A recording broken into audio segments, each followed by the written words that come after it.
¿La celaba? Sí, sí, ¿No era les faltaban súper celoso con las cuatro, no nada más conmigo. Me acuerdo que... ¿Qué tal, amigos? Soy Tomás Briones y les doy la bienvenida a este nuevo episodio de la serie Tomando Café con. En esta ocasión es para mí un enorme gusto poder platicar con la licenciada Mónica Villarreal Anaya, una tan pequeña que tiene mucho tiempo involucrada en causas sociales, en causas que tienen que ver con el beneficio de la población, trabajando en el servicio público, una madre de familia, una hija de familia y una abuelita recientemente estrenada.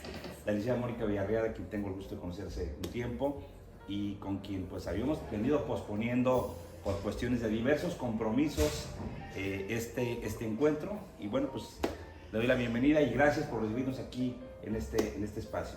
Muchísimas gracias, Tomás, por tomarme en cuenta en esta entrevista tan bonita de Tomando Café, para que me permitas que tu auditorio conozca un poquito más de quién es Mónica Villarreal, qué es lo que ha hecho, qué piensa, qué siente.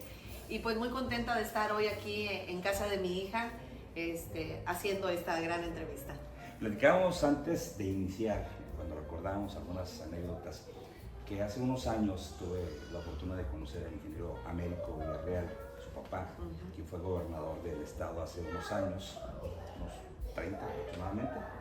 Y le platicaba que en ese entonces el ingeniero Villarreal me contaba que en su casa de Ciudad Victoria y en otra que tienen ahí cerca en Güemes, muchos años, siempre tenían que tener artículos básicos o cosas, porque la gente iba y los visitaba como cuando era gobernador, e inclusive desde antes, la gente iba y los visitaba como vecinos, o buscando algún tipo de ayuda. Y me decía usted que eso es algo que vieron usted y sus hermanos toda la vida. Así es, toda la vida vimos esa pues vocación de servicio. Para mi papá era muy importante la situación de ser esa respuesta oportuna hacia los demás. Era una persona accesible, sencilla, cariñosa, espontánea, y de alguna manera pues todas esas cualidades atraían a la gente porque les daba esa confianza de poder llegar a platicar con él. Y pues mi mamá era su espejo, finalmente los dos compartían esa misma visión de vida y pues ahí crecimos, ahí nacimos, nos tocó concebir la vida de esa forma y nos dio muchas facilidades para poder entablar relaciones con más personas. Y dentro de esto pues mi mamá nos marcaba mucho el que había que agradecer la posición en la que estábamos viviendo, que nos tocó vivir, que así nacimos con estas condiciones y que siempre teníamos que manejar esa responsabilidad social, que estábamos inmersos en un todo y en donde siempre había que ser útiles a los demás. También tenía que ir a ayudar al papá al rancho, ¿verdad? Ah, claro, también lo acompañábamos. Mi papá fue un hombre 100% de familia que nos invitaba constantemente a acompañarlo. A él le encantaba ir al rancho. De hecho, el rancho lo tenía desde joven y pues lo fue trabajando y lo invitábamos en una temporada. Tuvo, por ejemplo, manzanos y íbamos a podar los manzanos en familia y a comer abajo de la sombra de un árbol los lonches que había preparado mi mamá. Entonces mi papá fue un hombre de campo, le encantaba estar en el campo en contacto con la naturaleza y se iba caminando surco por surco viendo cómo estaba la siembra y qué era lo que se tenía que hacer. ¿Cuántos hermanos son? Bueno, éramos 5, tenemos mi hermano el mayor, Américo, después mi hermana Cecilia, que lamentablemente falleció hace 13 años, mi hermana Oralia, mi hermana Luz Adriana y yo soy la menor de la familia. Sí, sí. Y toda la vida vieron este ejemplo y con el tiempo usted llega a vivir a Tampico hace unos 30 años más o menos y se empieza a involucrar, tengo entendido, en actividades relacionadas con las asociaciones que buscan promover y prevenir el cáncer en determinado segmento de la población, ¿verdad?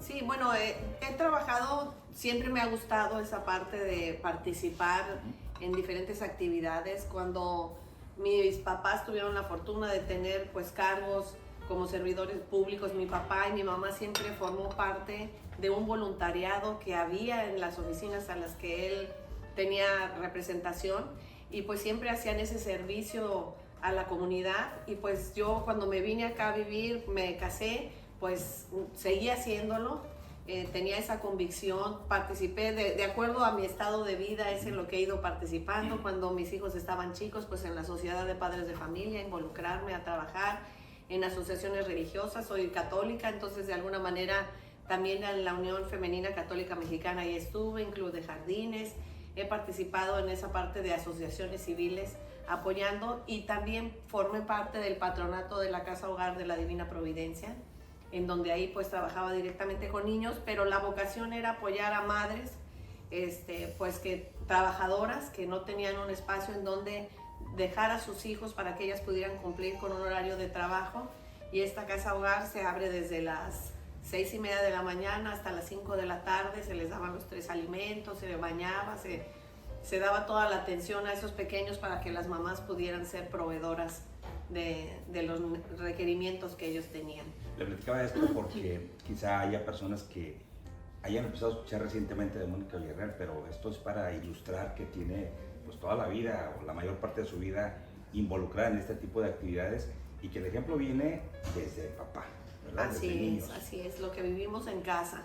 Fíjate que pues mi papá siempre con esa convicción de apoyo y con esa cercanía a los demás, pues llevaba gente a la casa. Por ejemplo, él pues era hidráulico, ingeniero, tenía una especialidad en hidráulica, y pues hacía distritos de riego. En ese entonces vivíamos en la Ciudad de México, y me acuerdo que había un grupo de campesinos en el estado de Hidalgo, en donde pues ahí trabajó con ellos, y en agradecimiento un día a México llevaron barbacoa, y en el jardín hicieron el pozo y comimos barbacoa con elotitos. Y entonces para mí era muy normal esas situaciones de tratar con la gente del campo, de tratar con toda la ciudadanía en general, y pues eso se traslada a que ahora yo pues en este momento lo veo como parte de mi vida, no es una situación ajena, sino que lo he venido viviendo. Y por otro lado mi mamá, pues siempre al lado de él, siempre siendo pues esa parte importante de compenetrar una pareja y una familia. Y ya después de que fallece mi papá, mi mamá siguió haciendo este trabajo creyendo en esta forma de vida. Y por ejemplo, ella era una gran lectora, todos los días leía el periódico completo, leía un libro a la semana o menos, le encantaba leer, y de alguna manera en esas mañanas en donde leía el periódico, en los avisos que venía, que personas que solicitaban o que pedían apoyo porque tenían una persona internada, a ella le gustaba involucrarse en esas cosas, entonces leía, iba al banco y hacía el depósito y le hablaba por teléfono a la persona: soy una mujer que leyó el periódico y que te estoy apoyando, pídele a Dios. Entonces eso es un ejemplo que de alguna manera te marca, y yo me sentía súper orgullosa de que mi mamá hiciera eso a sus 80 años, a sus 85 años, que si veía fuera del supermercado a alguien que tenía un problema, se sentaba a platicar qué es lo que necesitas, y ya la agarraba de encargo, ya me pedía a mí o le pedía a mi hermano o a otra hermana: a ver, vamos a ayudarle con esta situación. Entonces ese ejemplo lo tuvimos en la familia, y creo que de ahí nace ese compromiso social. Usted ha ocupado cargos en la administración pública en diversos años. Sí, claro. También pues la vida me ha llevado a poder formar parte pues activa como servidora pública en el área primero del gobierno del estado. Estuve en la jurisdicción sanitaria, en un área de compras. Después estuve en el registro civil como juez, en donde pues registré todos los actos de la vida diaria de los ciudadanos, en donde registré nacimientos, defunciones, en donde acudí a muchísimas bodas, que creo que es la parte que más me gustó de ese trabajo, porque llegaba a las bodas y veía esas miradas de ilusión y de que todo iba a salir bien, de esperanza, de amor, en donde se estaban comprometiendo dos personas para llevar un futuro juntos.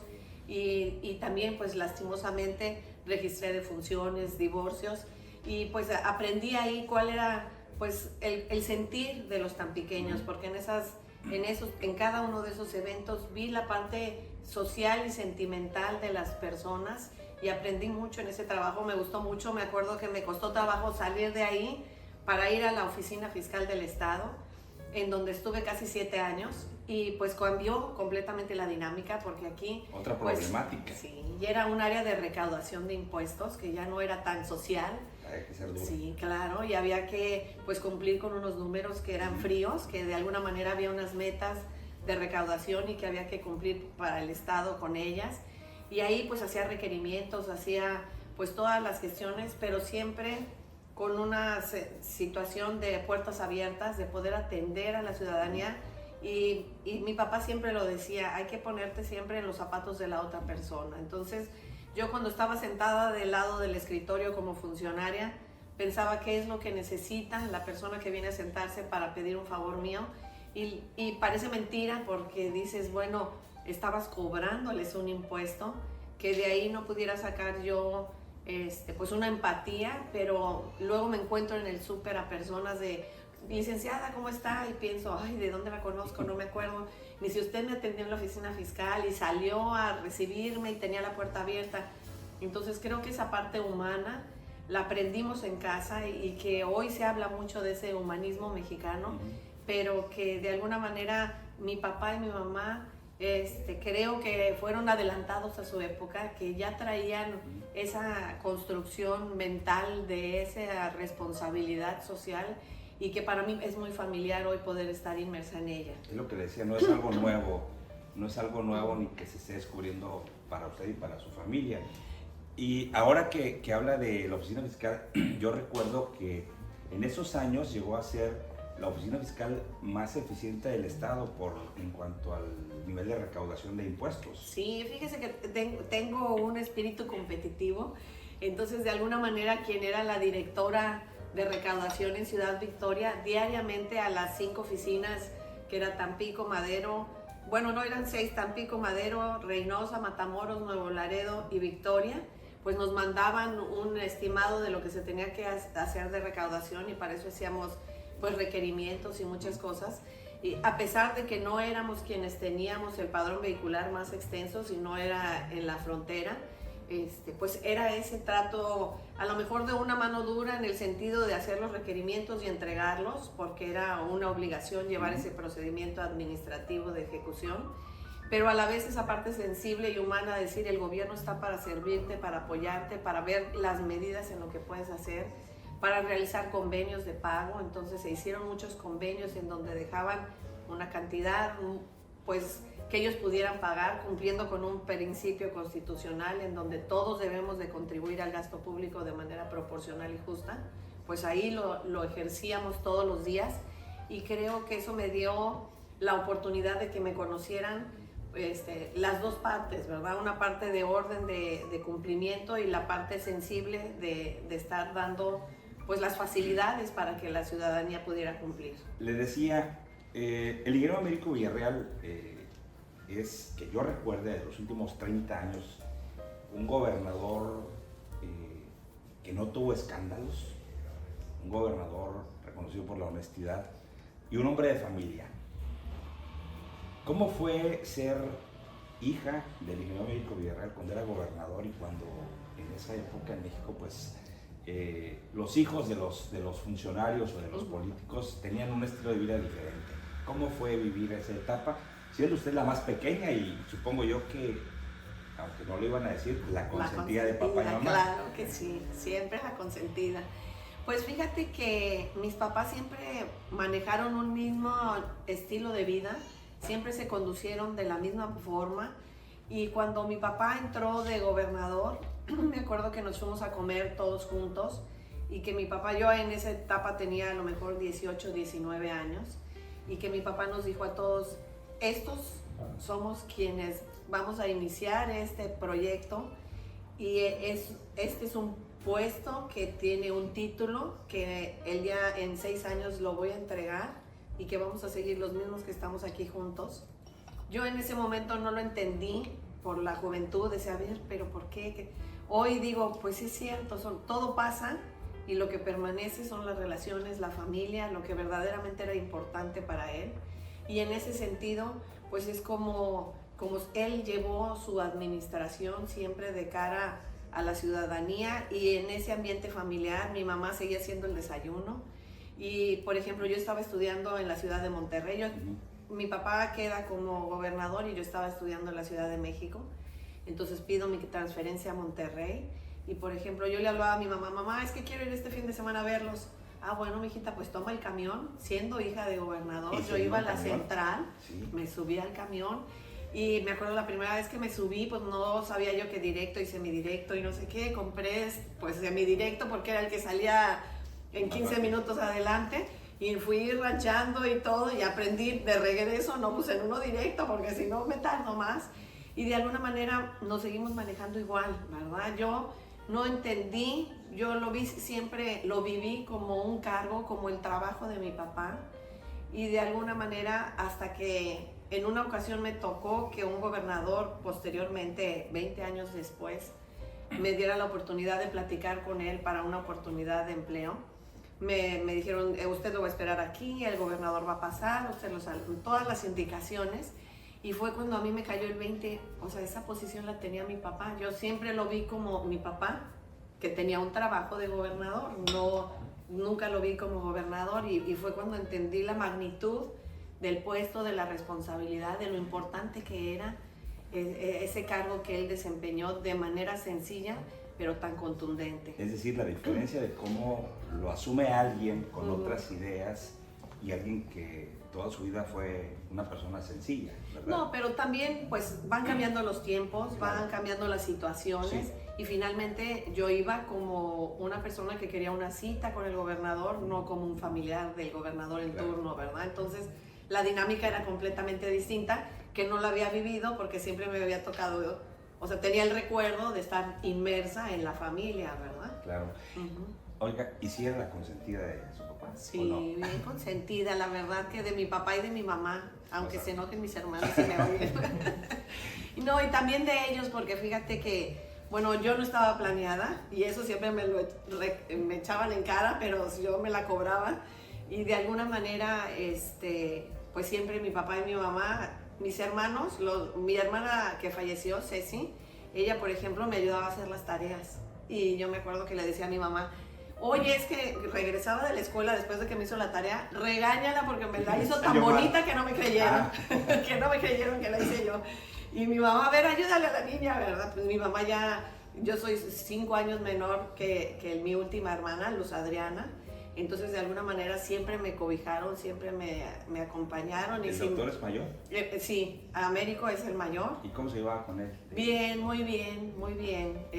Pues me tenían que consentir, era una situación de vida, porque yo era la chiquita. ¿La celaba? Sí, era ¿No súper celoso con las 4, no nada más conmigo. Me acuerdo que cuando hablaban por teléfono, pues los amiguitos, porque antes daban puro teléfono. Sí. A ver, no, es que no puede contestar porque no se ha bañado, o cosas así de nada más por molestar, ¿verdad? Entonces, sí fue celoso con las 4 hermanas y nosotros con él no, atendimos muy bien a las novias. Mi cuñada duró 10 años con él de novios, entonces, y siempre la recibimos muy bien en la casa, hacía unos postres deliciosos, entonces nos tenía comprados a todos con esos postres tan ricos. Oye, siempre fue muy adusto el doctor, es decir, muy serio, así como lo vemos ahora. Sí, siempre ha sido serio, sí es muy afable, a lo mejor es una persona de conciliación, es una persona de mucho estudio, algo que yo puedo extrañar mucho de mi familia con papá, mamá y nosotros como hijos, eran esas sobremesas después de la comida, en donde mi papá y él platicaban y mi mamá siempre decía, abreviando, porque nos contaban que si la célula de no sé qué, y es que empieza aquí, los dos tenían unas pláticas tan enriquecedoras que todos los demás nos quedábamos a escuchar lo que ellos compartían y de alguna manera pues se ha dedicado también, igual que mi papá, un hombre de familia, un hombre de estudio, un hombre que es conciliador por naturaleza, que tiene un carácter firme, por supuesto, pero que de alguna forma pues le tocó ser el único hombre con puras mujeres y que yo creo que ese también es una carga importante en su vida de decir, bueno, pues tengo a mis hermanas y mi papá siempre le dijo, tú tienes que ver por tus hermanas, tú tienes que estar pendiente de lo que ellas necesitan y mi mamá también a nosotros, pues cuiden a su hermano. Entonces creo que mis papás formaron una familia muy bonita. Hoy, que ya 4 años que mi mamá no está, pues nos seguimos juntando los domingos a comer. Cuando podemos, claro, porque yo acá tengo una hermana en Monterrey, una hermana en Ciudad del Carmen. y nos juntamos en Navidad, seguimos haciendo la cena y seguimos haciendo los platillos que hacía mi mamá, recordando que no nos salen tan buenos como a ella, pero que de alguna manera seguimos dando esa memoria de esa convivencia familiar y iban los sobrinos, íbamos todos como si estuvieran ahí mi papá y mi mamá. Pues una historia familiar y personal prolífica, muy rica, muy amplia, pero está usted en una etapa en la que pues ha tenido muchas realizaciones personales, familiares, profesionales, en el servicio público. Y ahora, bueno, pues como usted decía hace unos días, platicando, tiene 30 años viviendo aquí, aquí nacieron sus hijos, aquí crecieron, aquí se han casado algunos, aquí ya se convirtió en abuela y está en una etapa en la que le quiere entregar más tiempo, más cosas y más esfuerzo a la ciudad. ¿Cómo ve a Tampico usted pues en el corto y mediano plazo? ¿La ve como la ciudad que a usted le gustaría que fuera para sus nietos? Claro, claro que sí, es una ciudad pues muy rica en muchos sentidos, simplemente volteamos a ver la vegetación que tenemos, el agua que nos rodea, entonces yo creo que hay muchas cosas que se pueden hacer por Tampico, que hoy se van conjuntando muchos factores, que dicen que pues es cuestión de tiempos y de coincidencias, y hoy existen muchos factores que nos dan la oportunidad de poder entregar ese trabajo, esa convicción de generar unas mejores condiciones de vida, que hoy hablamos que Tampico, una tercera parte de su población vive en pobreza y que de alguna manera pues hay que equiparar y hay que buscar mecanismos de equidad para poder lograr una igualdad en muchas situaciones de nuestro municipio, y que es importante pues la vida a través de muchos años me ha puesto a mí pues muchos elementos distintos que hoy los veo como una oportunidad de servicio nuevamente, que aunque ya lo hice en su momento en cada uno de los aspectos, pero me ha tocado trabajar como servidora estatal, como servidora municipal, en un instituto político de manera directa, ser candidata en varias ocasiones.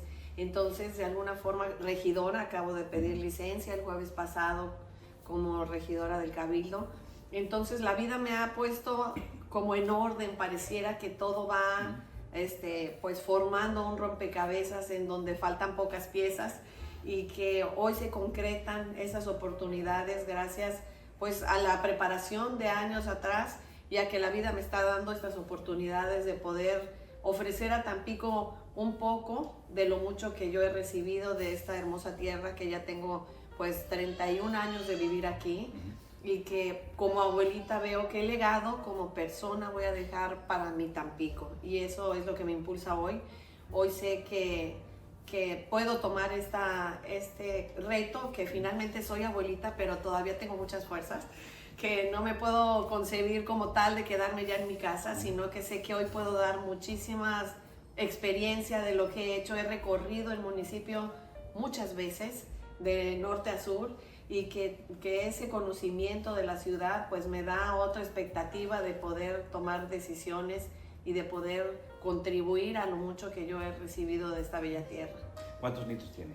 Tengo 2 nietos, un niño de 3 años y una bebecita de 8 meses, y es el mayor regalo de vida que puede tener uno como mamá, después ver a los hijos y ver a tus hijos cuidando a los hijos y recordando esa situación de, oye, tú hacías esto, yo lo voy a repetir. Dices, bueno, pues algo he hecho bien, sí, ¿verdad? Porque a mí siempre que me preguntan y me dicen, no, pues tus hijos salieron bien buenos niños, le digo, a pesar de mí salieron buenos niños, ¿verdad? Porque pues no aprendemos a ser padres. Claro.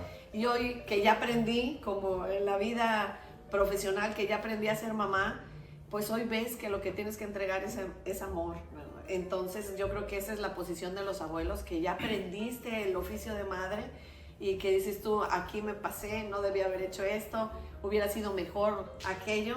Entonces lo puedes aplicar y puedes seguir dando consejo a tus hijos de cómo formar esas nuevas almas, que finalmente que no repitan patrones, que porque si tú no lograste algo, no, pues ahora elijo esas cargas que hay que cargar. Entonces de alguna forma es un estado de vida hermoso. Ya para terminar, me gustaría hacer un ejercicio muy rápido, muy breve. Sí. Si tuviera usted aquí enfrente a su papá y a su mamá, al ingeniero Américo y a la profesora Beatriz, ¿qué les diría?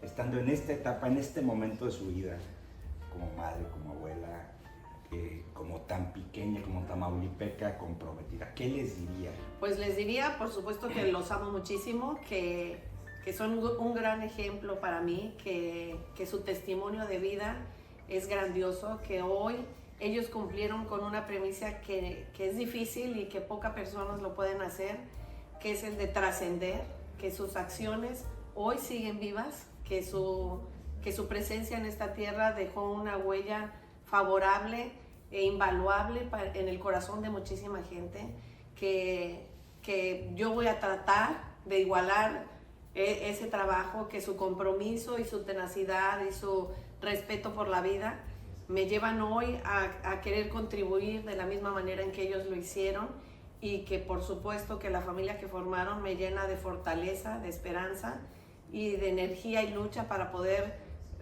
pues atender cualquier reto, y pues una infinita gratitud por haberme escogido como hija y yo a ellos como padres. Licenciada, pues le agradezco muchísimo la oportunidad de platicar.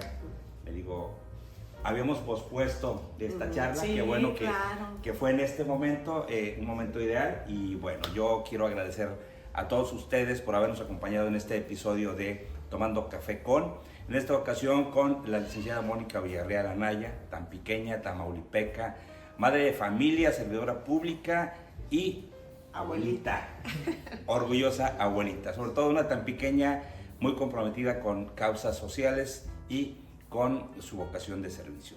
Muchísimas gracias, licenciada. Muchísimas gracias, Tomás, y muchas gracias por el café. Gracias, y también gracias a el equipo de AJ23, Consultoría Integral, quienes hacen posible la realización de este episodio como todos los demás. Muchísimas gracias, nos vemos pronto.